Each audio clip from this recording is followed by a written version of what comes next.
में किसी अभूतपूर्व ऊर्जा का संचार कर सकती हूँ, क्योंकि मैं भी आप ही की तरह एक जिज्ञासु विद्यार्थी रही हूँ और पिछले कुछ वर्षों में वही सामने आप ही की तरफ बैठा करती थी जहां आज आप जगमग तारों की तरह इस परिसर को रोशन कर रहे हैं। किंतु मैं इतना जरूर कह सकती हूँ कि यहाँ सिखाए जाने वाले उस श्रम, उस धैर्य, उस मार्गदर्शन, उस शैक्षिक वातावरण, शिक्षकों की विद्वता और अनुशासन के आवरण को यदि जीवन में उतार लिया जाए तो असंभव कुछ भी नहीं है। जैसा कि एक साथी ने कहा था, वैसे ही मेरे साथ में भी यही घटना है। मुझे भी प्रशासन में आने से पहले ये पता नहीं था कि आरएस क्या होता है, वो क्या करता है।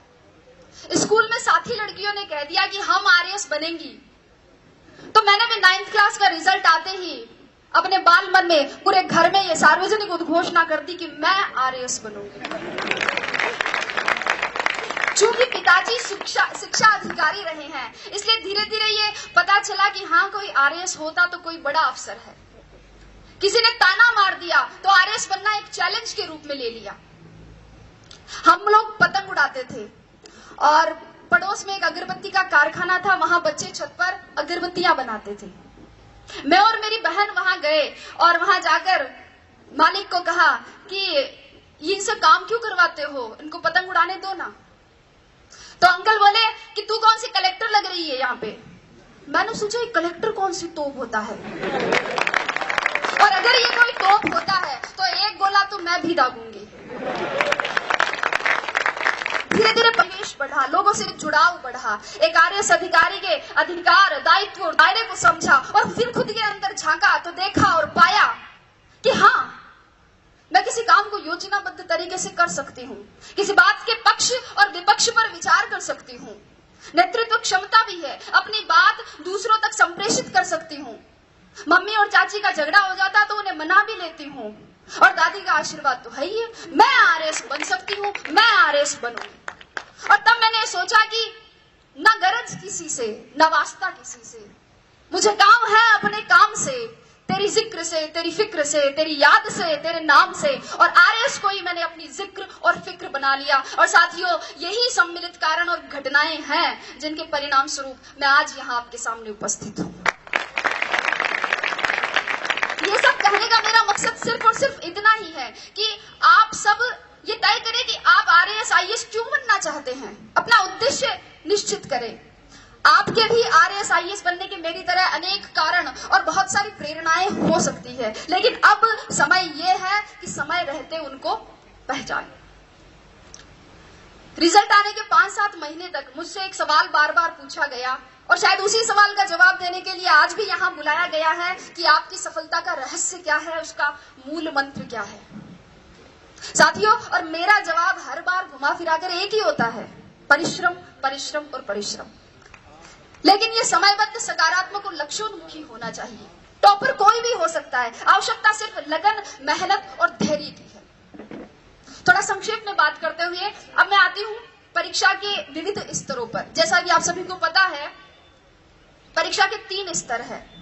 संक्षेप में ही चर्चा करूंगी। प्रारंभिक स्तर पर, प्रारंभिक परीक्षा के लिए एक एक बिंदु की तैयारी के लिए सटीक और स्पष्ट तैयारी की जरूरत है।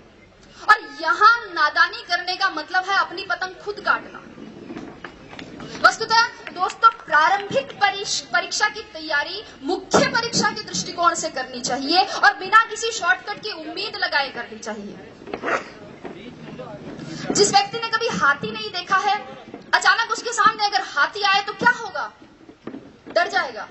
इसलिए आप पिछले वर्षों के, चाहे प्रारंभिक परीक्षा हो चाहे मुख्य परीक्षा हो, पिछले वर्षों के प्रश्न पत्रों का विश्लेषण कर सबसे पहले अपने डर को दूर भगाएं। अक्सर विद्यार्थी इस असमंजस में रहते हैं कि तैयारी कहां से शुरू करें, कैसे शुरू करें। मेरे हिसाब से 9वीं 10वीं की मानक पाठ्य पुस्तकों जैसे एनसीईआरटी बुक्स, इनसे सबसे पहले अपना आधार मजबूत बनाएं और फिर इसके साथ ही किसी एक राष्ट्रीय और राज्य स्तर के समाचार पत्र या और किसी एक मासिक पत्रिका का नियमित अध्ययन करें। जो बिंदु समझ में नहीं आए उन्हें याद करने के नोट्स बना लें और परीक्षा से पूर्व उनका अधिकाधिक रिवीजन करें। ये थी प्रारंभिक परीक्षा। मुख्य परीक्षा की बात करें। मुख्य परीक्षा वास्तव में इस परीक्षा का निर्णायक चरण है, जिसका इस परीक्षा में 88% योगदान है। और यहाँ ध्यान दीजिएगा, यहाँ उत्तर की कसावट और उसका सर्वोत्तम प्रस्तुतिकरण ही कामयाबी का मूल मंत्र है।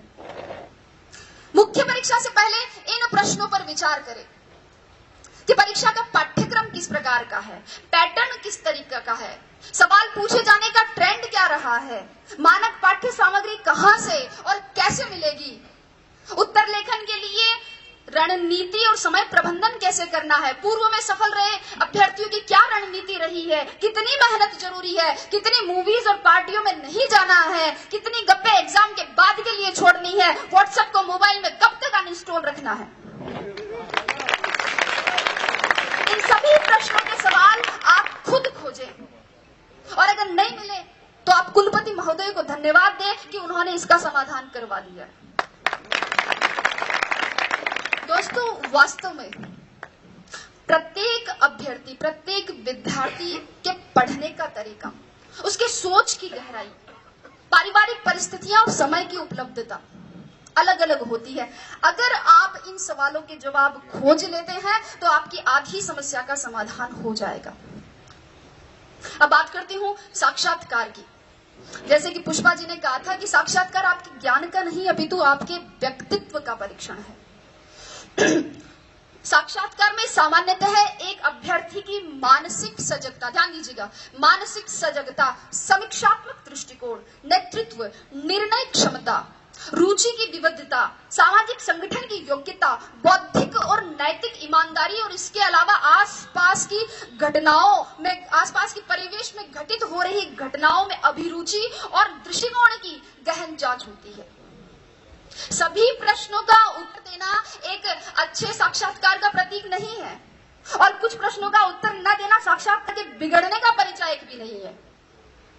वस्तुतः ये तो सामने आ रही आपकी अवधारणाओं और आपके हाव भाव पर आधारित है। महत्वपूर्ण ये नहीं कि कितने प्रश्नों का उत्तर दिया, अपितु ये है कि उत्तर किस प्रकार दिया। अक्सर विद्यार्थी मुझसे पूछते हैं कि मैडम साक्षात्कार के लिए कक्ष में जाने से पूर्व क्या करें, दरवाजा खोल के अनुमति कैसे मांगे, हिंदी में मांगे या अंग्रेजी में मांगे, कुर्सी पर उनके कहने पर बैठे कि खुद बैठ जाए, बैठते वक्त हाथ टेबल पर रखे, पांव पर रखे, सिर पर रखे, कहाँ रखे। लड़के पूछते हैं कि मैडम टाई लगा, टाई के साथ कोट भी पहने, क्या शेविंग करे या नहीं करे। और लड़कियां भी पूछती है कि साड़ी पहने, सूट पहने तो मैचिंग का ब्लाउज पहने, क्या मैचिंग की nail polish, sandal, earrings, purse, bangles, blah blah blah. लेकिन अगर चर्चा करें तो ये एक ऐसा विषय है जिस पर पूरा दिन खर्च किया जा सकता है। लेकिन अगर मेरी माने, संक्षेप में मेरी माने तो आप तो बस, अगर आपको लगता है कि आपकी तैयारी अच्छी है, आपकी विषय पर पकड़ है, आपने जो अपने हिसाब से कपड़े पहने हैं उनमें आप सुविधाजनक महसूस कर रहे हैं और उनसे आपके शरीर का आत्मविश्वास झलक रहा है, अगर आपको लगे कि आपने अपने माता पिता का आशीर्वाद ले लिया है, ईश्वर में आपकी आस्था है और दादी और नानी ने कह दिया कि जा बेटा कलेक्टर बन के ही आई, तो आप तो बस दरवाजा खोलिए और मुस्कुराते हुए अंदर घुस जाइए। अभी आपका बायोडेटा देखा जा रहा है। एक प्रश्न आपकी हॉबी से, अगला ग्रेजुएशन के विषय से, अगला करंट नॉलेज से और क्रमशः प्रश्नों का सिलसिला। और अगर आपने अंत तक अपनी संप्रेषणीयता, अपनी समझ, अपनी ग्रहणशीलता, अपने नेतृत्व को बनाए रखा, अपने आत्मविश्वास को बनाए रखा है, तो आप उसी तरह मुस्कुराते हुए बाहर आकर भेरू जी, भोमिया जी, पित्तर जी, जिनको भी आपने याद किया था, उनको धन्यवाद दे सकते हैं। और अगर कोई साथी चाहे तो खोले के हनुमान जी में सवामणि की तैयारी भी कर सकता है, क्योंकि मैं ये गारंटी देती हूँ कि जीत आपकी है। शर्त इतनी है कि सवामणि का निमंत्रण मुझे मिलना चाहिए। तो ये तो बात हुई परीक्षा के विविध स्तरों की।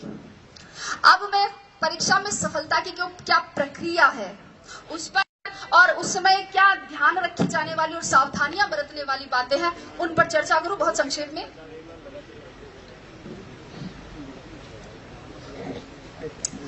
चूंकि अपनी ये जो सफलता की प्रक्रिया इसको मैं एक कृषि के रूपक से बताना चाहूंगी।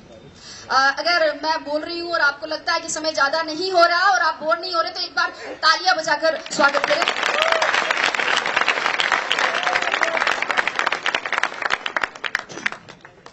तो कृषि के रूपक से समझाना चाहूंगी क्योंकि अब राजस्व विभाग से जुड़ गई हूँ तो कृषि, बीज, फसल, पटवारी, गिरदावर इनसे दिन भर सामना होता रहता है तो उदाहरण भी वैसे ही देने लग गई हूँ। दोस्तों, किसी भी बीज के अंकुरण, उसकी वृद्धि, स्थायित्व, फल फूल सहित पूरा वृक्ष बनने में ही सफलता की प्रक्रिया निहित है। किसी भी बीज के अंकुरण के लिए सर्वप्रथम और सर्वाधिक महत्वपूर्ण योग्यता है उस बीज का अंकुरण योग्य होना। इसलिए सबसे पहले अपने अंदर झांके। एक बार एक पागल आईने में खुद को देखकर कह रहा था कि यार इसको कहीं देखा लगता है। बहुत देर टेंशन में सोचने के बाद वो बोला, तेरी की, अरे ये तो वही है जो उस दिन मेरे साथ बाल कटवा रहा था। तो ये तो खैर पागल था, लेकिन हम जैसे पढ़े लिखे और स्वस्थ चित्त व्यक्ति भी खुद को नहीं पहचानते हैं, अपने भीतर नहीं झांक पाते हैं। रास्ते में अगर कंकड़ी कंकड़ हो और अगर अच्छा जूता पहना हो तो उस पर चला जा सकता है, लेकिन एक अच्छे जूते में भी अगर कंकड़ हो तो रास्ता चाहे कितना ही बढ़िया क्यों ना हो उस पर कुछ कदम चलना। मेरे कहने का मतलब इतना ही है कि पहले बाहर की चुनौतियों से पहले खुद की कमजोरियों से जीते, लड़े।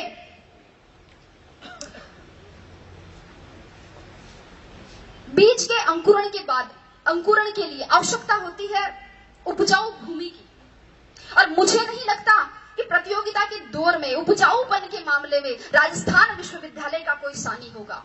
यहाँ का मार्गदर्शन आपके लिए सदैव पथ प्रदर्शक का कार्य करता रहेगा।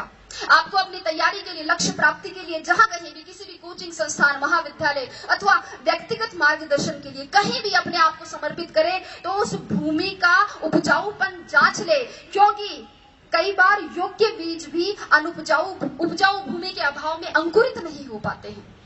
बीज के अंकुरण के पश्चात आवश्यकता होती है खाद, कीटनाशक और उत्प्रेरकों की।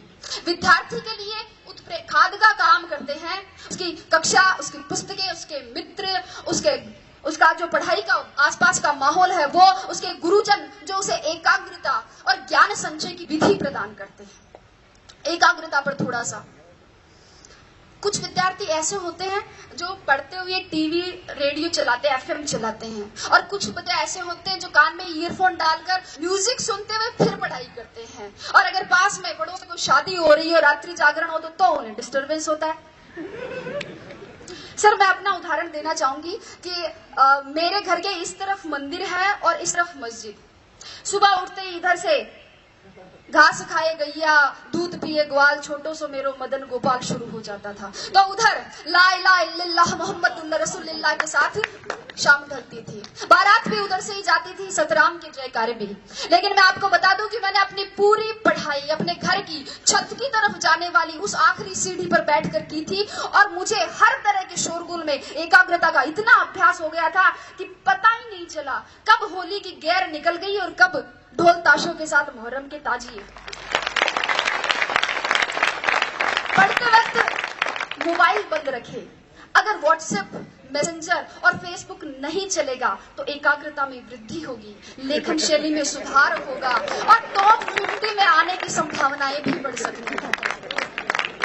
मेरी बात करें तो मैं बताऊं, मैंने मोबाइल ही नहीं रखा था। यहाँ बैठे मेरे साथी इस बात के गवाह है कि मैंने एंड्रॉइड मोबाइल ओटीएस में आके खरीदा था, और अब व्हाट्सएप पर जुड़ने वाली मैं अपने बैच की आखिरी मेंबर थी। कीटनाशकों की बात करती हूँ इसके बाद।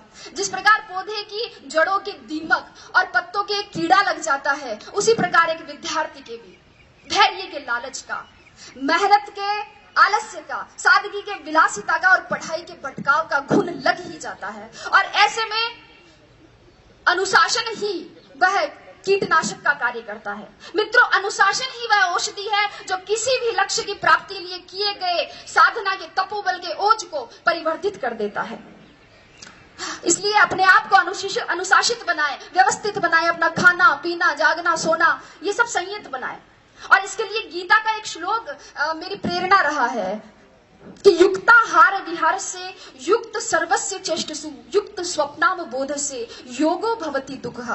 अर्थात अपना सोना जागना, आहार विहार और अपनी चेष्टाएं ये संयत हो, उचित हो, और अगर आप इस अनुशासन को, इस औचित्य को बनाए रखते हैं तो आपके लक्ष्य की पवित्रता को सुरक्षा मिलती रहेगी।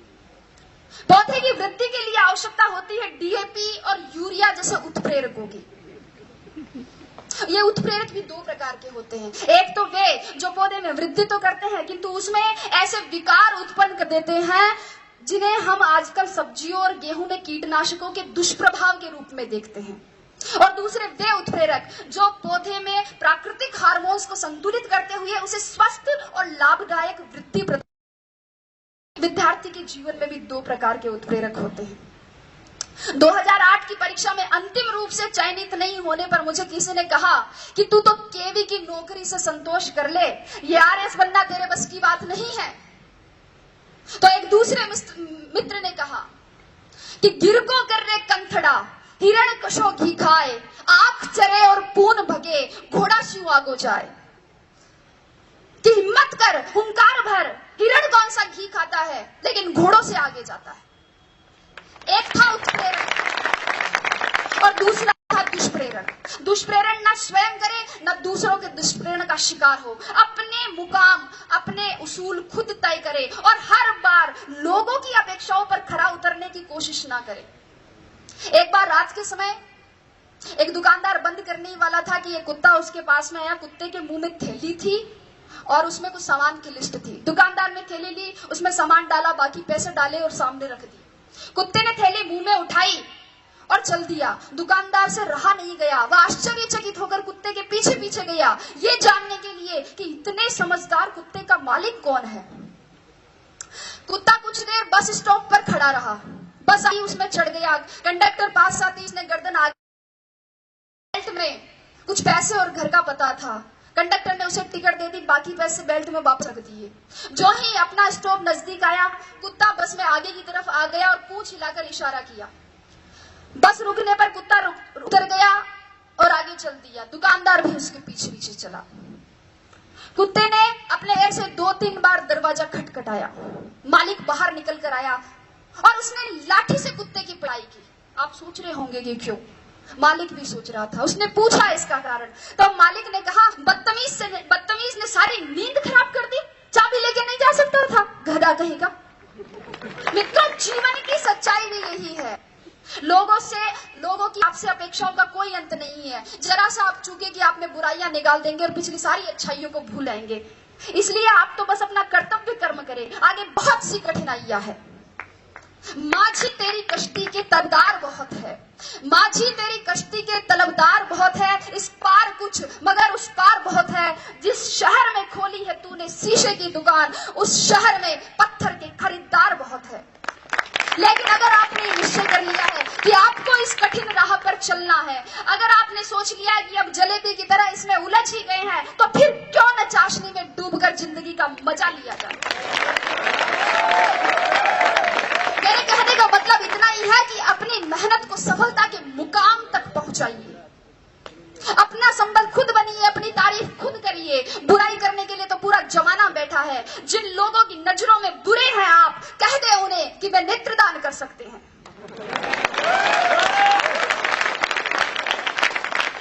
अपने आसपास के परिवेश में केवल उन्हीं तत्वों को प्रविष्ट होने की अनुमति दे जो सकारात्मक हो, विचारात्मक हो, बोधात्मक हो, सही दिशा देने वाले हो। अन्यथा आपके मस्तिष्क में क्रोध, ईर्ष्या और द्वेष के रासायनिक दुष्प्रभाव दिखने लगेंगे, जो आपकी सोने की थाली में पीतल की मेख जैसे अशोभनीय लगेंगे। तो अंत की ओर बढ़ते हुए मैं अब कहूंगी कि इन सभी तत्वों के साथ अब एक तत्व और बच जाता है, और वो है जीवनदायी जल, जिसकी आवश्यकता पौधे को वृक्ष बनने तक रहती है। यह जल कहीं से भी पौधे को मिल सकता है, वर्षा से, ओस से, भूमिगत जल के स्वतः परासरण से, कुएं से, कुंड से, नल से, पाइप से, जहां से भी मिले ये मिलना चाहिए। और जल के समकक्ष विद्यार्थी के लिए रखा जा सकता है नियमित अध्ययन को।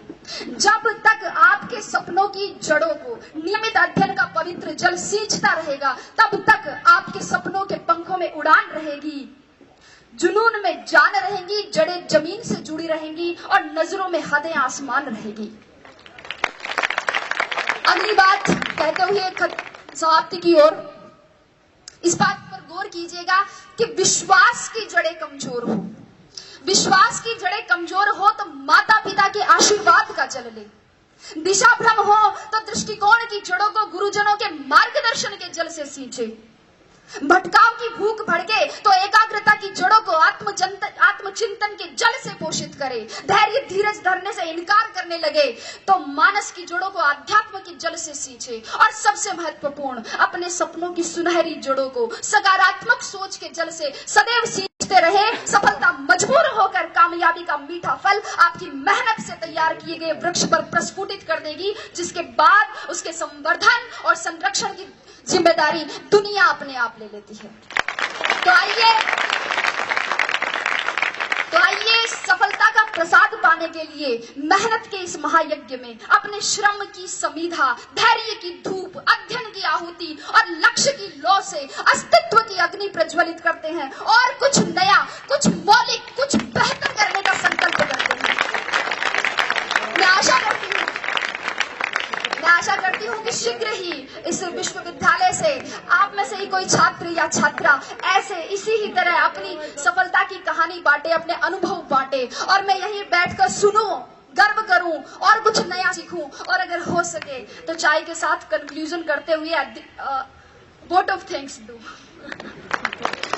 तो मेरी शुभकामना बस इतनी ही है कि आपका पथ प्रशस्त हो, लक्ष्य उन्नत हो, गति आबाद रहे। संगच्छध्वं संवदध्वं संवो मनांसि।